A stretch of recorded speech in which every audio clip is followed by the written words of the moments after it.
আল্লাহ মালাকুল মাউত কে বলবেন, মালাকুল মাউত কি অবস্থা? বলবে সব শেষ।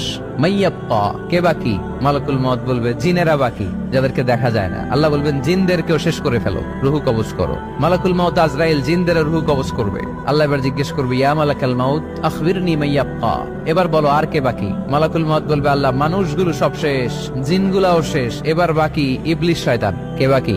ইবলিসরেও শেষ করো, ইবলিসও শেষ।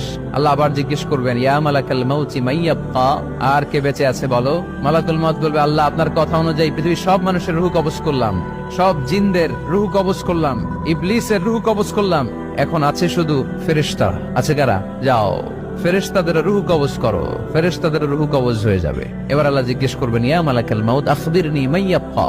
মালাকুল মাউত বলবে, আল্লাহ আপনার কথা মতো ধরে ধরে সব শেষ, ফেরেশতাও শেষ, 4 জন ছাড়া। কয়জন ছাড়া? জোরে বলেন, কয়জন ছাড়া? ইসরাফিল, জিব্রাইল, মিকাইল,